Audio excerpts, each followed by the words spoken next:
The opinions expressed on this program are those of the participants and do not necessarily reflect those of Cable 14, its sponsors, or its shareholders, Cogeco Cable, Shaw Cable, and Source Cable Limited.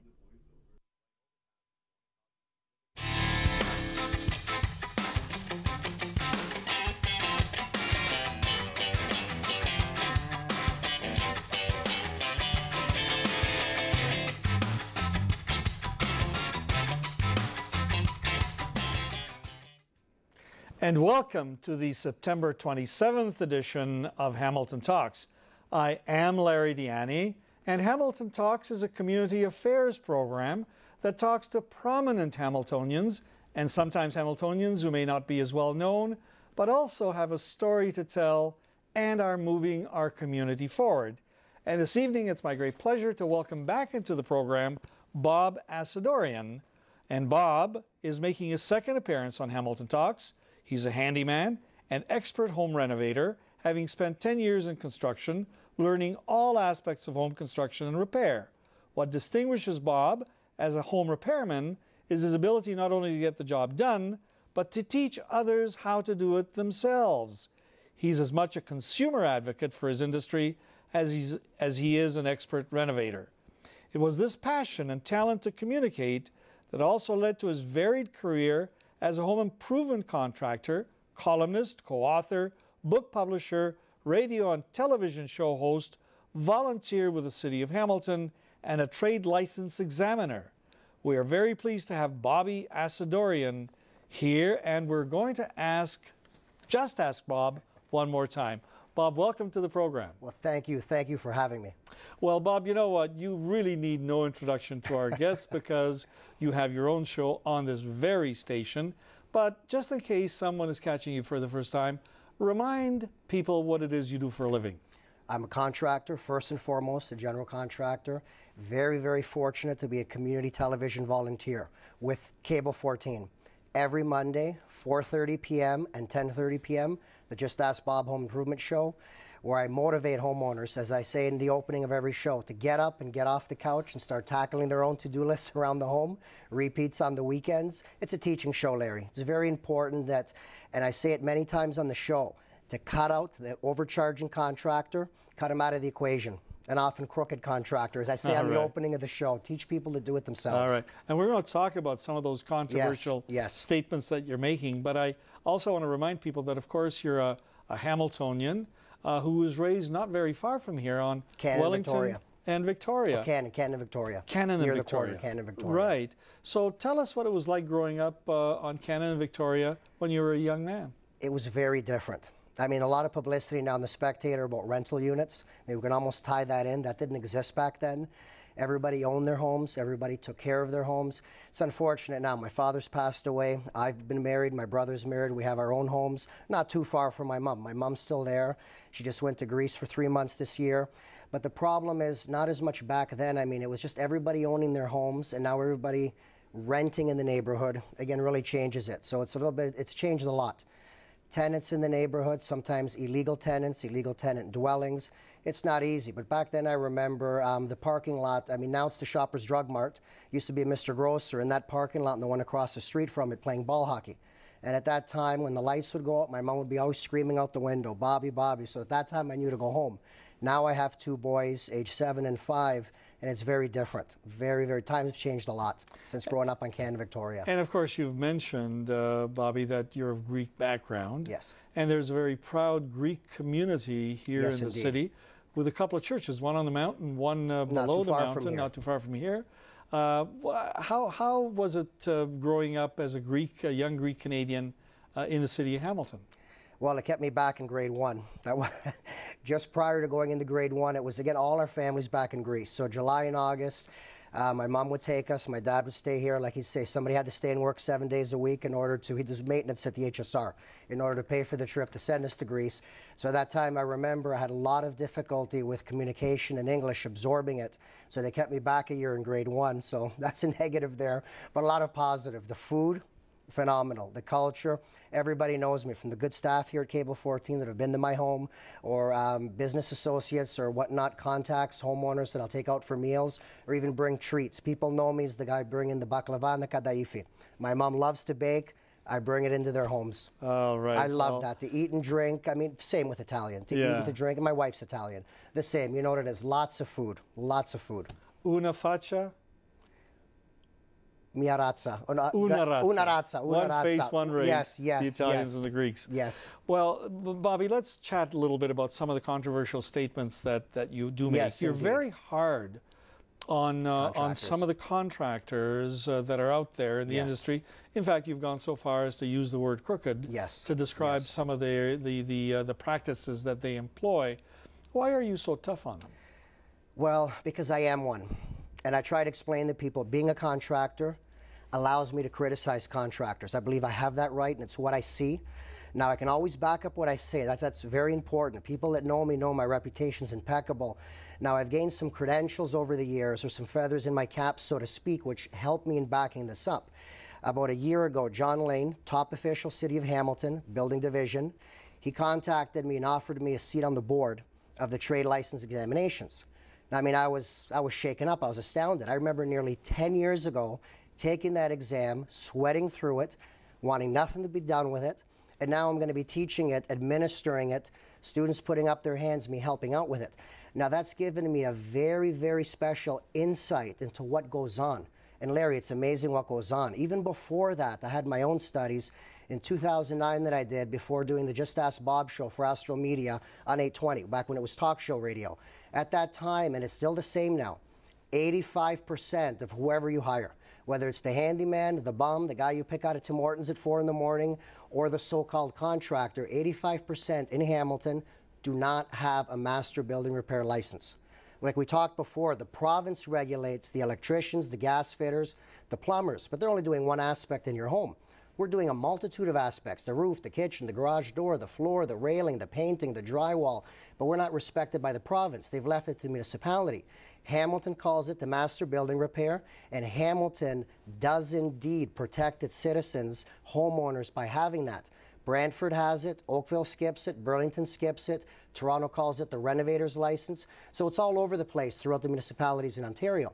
So now by sitting on this board, what I've seen, what I've learned, it's astounding. It turns out that summertime, like the city can only do what they can do. It's amazing. I'm on job sites. I have the stickers on my truck. I have the lawn sign. I get annoyed by building officials or by the Ministry of Labor popping by, hey, have you got a license, or you're working safe? But the criminal element, the 85%, they'll show up in a minivan or a sedan. They don't have the lettering. They don't put the lawn sign proudly in the lawn. They're getting away with it. So in the summertime, the city hires students to go through Kijiji or to go through the Spectator. They're all there in the classifieds. Those little ads, I absolutely guarantee you they don't have a license. These are fellas that are just going out doing what they can do. So the city brings on students, they call these people or find them, then they run their name by the database, so they find out they're not licensed. City will send out a letter asking them politely, get in, write your exam, get your license, and we won't fine you this time. So sometimes, Larry, when there's a room full of students, they're not like me back 10 years ago. When I just want to start a business, I call the city, what requirements, what's involved, I go write my test. The room is packed. The classroom is full of the guys that have been caught. So they're forced to come in. So what I see, Larry, it's amazing, but if we can put a small spin on it, I feel comfortable enough with you to share something that I've never shared with the media before. And I promised my wife we're going to mix it up here a little bit today. In the media, and as you just mentioned, the attack on contractors. That's fine. And why? Because they deserve it, or so-called contractors, or even contractors. But the problem now, if we can put a spin on it, is homeowners. That's a very careful area. I mean, I watch what I say in regards to homeowners, whether it's in print with the Spectator or on television. But when I was interviewed by you some time ago, I'm very careful. Anybody calling the office, I need to know how they found me. So many people, I mean, it wasn't a great deal, but it wasn't a small amount either. They'd become aware of me through Hamilton Talks. And as we're getting into the in and outs of what's the renovation, what's going on, they'll happen to mention, oh, and we want to pay cash. Or, we don't want a city official in here. You don't want them looking at wiring or other things in the home. So I shouldn't be, but I'm astounded to some level. They found me from your show. We talked a lot about the cash underground industry, 5% versus 13 HST. Here they are offering me cash. 2 of them I can remember. 2 of them I somehow, used some charm or some evidence there to back things up, and I spun them around my way. They paid the HST. I've got the invoice at the office. We did it properly. The rest of them I didn't work for. Somebody must have. So how do you address the problem? Now, the city has this issue. Homeowners that specifically hunt out contractors or wannabes that are not going to charge the tax. They're not going to have a license. They're not going to have WSIB. They're not going to have insurance. So there is a great deal of homeowners, whether it's something small, poor workmanship, right to an injury, right to the deposit being stolen. Some of these Hamilton homeowners are getting exactly what they deserve. Okay, so you've mentioned a whole bunch of things there. I want to pick up on some of them. Yes. First of all, the homeowner. So this summer I had my deck stained. Actually, the driveway. Could you bring up the driveway? I remember your driveway. Okay. The driveway as well. But let me just tell you about the deck. Okay. My wife wanted the deck done. I said, I think I'll do it this year. She said, you'll never get around to it. I'll find somebody. So she went to the newspaper and she found somebody. Okay. I'm sure. I didn't even ask whether the fellow was licensed. That was after you interviewed me. Oh yes, this was just this past summer. That was just this past summer. Okay. So he came, introduced me. He gave me a quote. I liked the quote. Paid by check, by the way. Tax? I gave him a check. I'm assuming he would have included the taxes there. But I didn't check him out. Now, it was just a deck. But everything was nice. I mean, it worked out. It worked out okay. My problem is when it works out for luck's sake and not for planning. But that's the issue. You were lucky. You were lucky. All right, but that's the issue. Okay. So how is a homeowner supposed to sift through the individuals that might be available to know who's going to work out and who's not? Very easy. Besides reading my book, very easy. 546 City. You pay your taxes, and a lot at times, 546 City, the very first phone call, before even thinking of calling over a contractor. In your case, you would have told them, you want the deck stained or a deck built or a bathroom done, whatever it is. The city will explain to you. The contractor requires a master building repair license. That job may need a permit if it's a basement. That may need the Electric Safety Authority to come in and look at wiring. The city will very easily tell you this. So now you know, not only has the city told you this, but you can run the names of the prospective contractors by the city to make sure they have the license. So I feel, again, easy. 546 City, get the gist of it. Then bring in the contractors, take them for their word for the moment, call the city afterwards, eliminate the liars and the crooks immediately. Many will tell you, and I've been going through this now for a month and a half. For some reason, I'm quoting basements nonstop. And I really follow up. Larry, the gift with the gab doesn't stop with the homeowners, believe me. I tell them, I don't even care if it's me you hire. Follow up. I mean, I'll be there for you. They'll call me back and say, Bob, you're the only one out of the 4 that says we need a permit to remodel the basement. I say, wow, what are the others telling you? They're saying our home came with a basement, so we don't need a permit. Every home has a basement. I tell them again, don't take it from me. Call the city. So now you've got 4 contractors. From what the city tells you, a permit's needed, eliminate the 3 liars. Then whoever you're left with, whether 1 or the 2 or whatnot, at the same time with the city, do these contractors have a license? Process of elimination, and it doesn't work for the lazy homeowners. You've got to call 7, 8 contractors in to get it down to 2 or 3 that are licensed. So you really have to make these calls, but it's the knowledge. 546 City, you can't go wrong. And how important is it to ask for reference? The references are absolutely critical. Again, just yesterday, I'm in Ancaster. I leave my references, my package with a homeowner, and I asked them what I've been asking every homeowner for 10 years. Has any other contractor been here during the very initial meeting, leave you a cover letter from the city with the licenses, WSIB cover letter, liability insurance cover letter, 12-15 references, and a couple of newspaper clippings in it. It's my package, my introductory package. Everybody, hands down, 10 years has said, we've never seen this. Absolutely never seen it. That's how bad it is. No homeowner has ever seen a package like that. So they'll tell me, well, we've asked contractors for references, and some will cite confidentiality. Others will say, once we're awarded the job, we'll give you some references.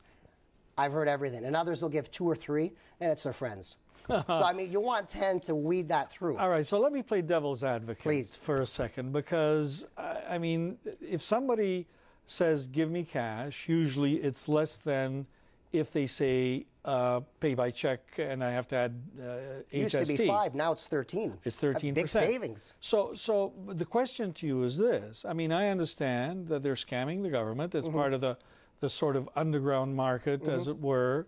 None of that is good. But how could it affect the workmanship, maybe? And the two questions. Yeah. So how does it affect the workmanship? Okay. And how do you stay competitive? People like you who have to... By being here today. Okay. By being the so media. talk about that. Okay, yes. Hit the nail on the head there twice. Be a good carpenter. Now, okay, now about the cash. It's like taking a barrel and just scraping and scraping, getting the bottom of the barrel worth of a contractor. That's what you're getting. For one moment, totally throw it out the window about tax evasion, government, all of that. Forget that. That's for Revenue Canada. Let's simply talk about how does it affect the job. Well, number one, this contractor, I almost guarantee you, doesn't have a trade license. What is the trade license? It's a 2-hour exam on the Ontario Building Code. You have to know that home from foundation to roof and pass a 70% pass. You won't even get the chance to write the exam without a police clearance. So imagine who you're weeding out now. So this guy doing cash doesn't have the license. So who knows how many convictions he has? Who knows what he is? He hasn't studied in the building code. There's no proof for that. You are getting the bottom of the barrel. You're not getting a true businessman or even a true tradesman. So forget completely about the tax part there. Now, if there's issues, the homeowner now, and this is the problem the city has, very, very few homeowners complain when they've been ripped off or this happens, or the city inspectors will immediately say, why didn't you call us in the beginning, midway through as the disaster was happening, why 6 months later? Well, the homeowner's worried too. They're involved in this shady ordeal now, and of course you can barely track them because again, cash means no paper. So there's not going to be, it's usually prepaid cell phones they throw away after. Where's the trail? Where do you find this person after? What if he takes part of that cash as a deposit and he insists, I have to pick up the supplies, materials. You never see him again. So you're really not getting a good caliber, a good quality job. What if he pretends he hurt his back and wants to go through your homeowner's insurance? Even as contractors, in the eyes of the insurance industry, I'm a guest in your home. You are ultimately responsible for me injuring myself or pretending that I've been injured. You're responsible if I drop a ladder or the drywall falls on your $5,000 plasma television. You're responsible for all of that to the point of seeing a certificate from WSIB or seeing a certificate of insurance. That totally alleviates you. That means it's on the contractor. So that's that part of it. Now, how do I compete? Not easy, Larry. In this business, those that try to be honest and have integrity, this is the most disgusting business I've ever been in. That's why I love being in a suit when I'm involved in these affairs, because I like to say I can fit in one and I can wear one. I mean, I have some pride with that because of who I am and what I do. Now, the problem is, how do I compete? Most contractors starting up this specific type of business, 70–75% are bankrupt. They're out the first year. The second year, it's a little less. If you've made it 3 years, you'll make it. How do I compete? I learned a long time ago in 2006 to be very nice to the media. I learned a long time ago to be special, to community volunteer, to get involved with the March of Dimes, to do different things, to stand out and above. This, the media, that is how I compete. Before the HST, when it was GST, I was 5% more expensive than the so-called underground economy. Now I'm 13% more. And to be honest with you, it's probably 55% more, because the old saying goes, I mean, if it's $10,000 on the books, contractors obviously think a couple thousand of that goes to the government. You lose more when you're taxed, your tax bracket. So if it's $10,000 on the books, the cash guy, it's not supposed to be 13% less. It could be 55% less, because remember, he takes that in cash, he puts it in his pocket. He's still getting his high baby bonus. He's still getting his family supplements. It doesn't affect anything. So I am possibly, not just me, the legitimate contractors are possibly 50–55% in Hamilton more expensive than the underground. But again, you get what you pay for. There's these issues come up all the time. In this very building, I was interviewed by Jason Farr on For the Record, and the theme was Hamilton roofing contractor arrested. He's arrested in Monday's paper. By the end of the week, I'm here being interviewed, giving homeowners tips and information. But again, that contractor that was arrested, he certainly didn't have a master building repair license. Absolutely not. Well, you raised some tremendously interesting points, and I never even considered the insurance aspect, that if a tradesman comes in and injures himself, you are liable, I suppose, as the owner. Well, when you had the driveway done, I remember this. I've been watching our past show. You mentioned on the driveway situation. I mean, again, and it worked out. Again, with some it does. It's fine. Maybe they had it, but you didn't ask for. And again, that's somewhat of a big project: the liability insurance or the WSIB when they did the driveway. Yeah, no, I didn't ask. Yeah, and again, I mean, it. No, these were folks that I knew, though, that had been in business for many years. I'd seen some of their work because that's important. I wanted to compare the kind of driveway we were doing. So you went out and looked at other driveways. I did. I'm a big advocate with that, and I tell homeowners, doesn't matter if a contractor has 70 references, ask to go see some. Because again, anything can be fake. So again, even on my reference list, with permission from a past customer, I'll bring you to see a kitchen I've remodeled, because you need to look at it. So that was very, you know, you did your due In fact, diligence let me tell you, because we went out and looked, we were going to do a painted one, you know, the painted driveway, the stamped, yes. But with a paint. We eliminated that because we saw some that were flaking after a few years. They're a skating ring in the winter. That's you right. know that. Exactly. You go sliding down that we nice stayed away shoes. From that. No, good for you. But you knew well enough to go look. You want to see what it looks like. Listen, Bobby, Mike Holmes is your hero. Yes. At least he's certainly a hero to you. I have a lot of respect for him. Why? Because he's the real deal. I can't stand when people make fun of him. I mean, Larry, it's silly. I mean, people will say what they say about him, but lately what I've been hearing, oh, Bob, you know, he's not as tall as he looks like on TV because we kind of measured him off when he's standing beside a door. Or he's put on weight, you know, in his most recent series. No, but people will pick at anything. And it's funny, who are the people picking at him? They're unlicensed. Larry, I was at one of the big box stores locally some time ago, and I'm going to get a little more recognized in the city. Now, I'm at the big box store, and there's these two contractors. They're kind of eyeballing me. And as I walk by, they said, oh, are you the F&TV contractor? Hope I can say that on TV here. Well, you can. So, yeah, they said that. And I mean, no problem. I slowed down. I said, yes, you know, I'm Bob. And here again, this will show you the smart or the lack of intelligence in contractors. This is a true story. And we started chatting. Within 5 minutes, they're asking me for work. They're wanting the subcontract. They're wanting work. Within 10 minutes, they wanted to be on my TV show. But they don't remember they started the conversation with an insult. Exactly. We're not dealing with a smart bunch here. You know, for whatever reason, some are fine. My book is very clear on what today's contractor should be: a hybrid contractor. You need to have business understanding and infrastructure. You need to have trade knowledge. You need to be able to get out of the workbooks, get in a suit, articulate with the homeowner, send them an email, attach the quote as a PDF. Homeowners are astounded when they ask, can you email us the quote? They're all hesitant. But yeah, that's what I always do. They say, most won't. Most contractors won't be caught dead on a keyboard. So you have to give the homeowners what they need. Well, and let's remind people that you have written, co-written a book called A Contractor You Can Bring Home to Mom. And you've co-authored this with Trevor Bouchard. Yes. And who's Trevor? Trevor Bouchard is a quality assurance provider. He's been in business for nearly a decade. We got involved because he has an ongoing relationship with the March of Dimes. And at that point, I got involved. We both decided this is the only book in Canada, I'm told by the Coles Indigo Chapters Group, that is 100% for charity. Every book that is sold, Coles at Eastgate Square, ordered online, the entire 1840 goes to the March of Dimes.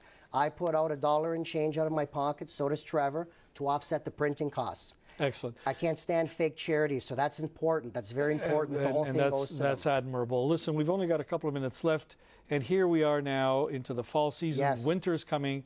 Just some tips for what homeowners should be aware of and should do as they prepare for that season. Very important. I'll start this with a rant towards homeowners. All the homeowners out there, not just myself, but yes, you remember me. Back April, May of this year, all the chimney quotes, all the eavesdrop quotes, all the quotes for caulking around the windows, doors, windows, tuck pointing, vinyl siding repairs. All of those people, for the last 10 years, they get those quotes in April and May. My office expedites them out. Come November, December, the call comes in. Bob, where are you? When can you start? So, well, I'm not starting. That's the problem. Homeowners don't realize. It's not just the contractor getting cold. It's the caulking getting cold. Caulking doesn't get applied below 5 degrees Celsius. Eavesdrops you should install too far after October. So very important at this point, walk around your home, make sure the envelope of your home is well sealed. Gas pipes, cable lines, any protrusions in and out through the brick block or stone or siding of the home. Bathroom exhaust fans, kitchen exhaust fans, windows, doors, caulk them, seal them. Attend to the roof before it starts snowing. Eavesdrops, you're almost at the cutoff. So very important. Walk around your own home.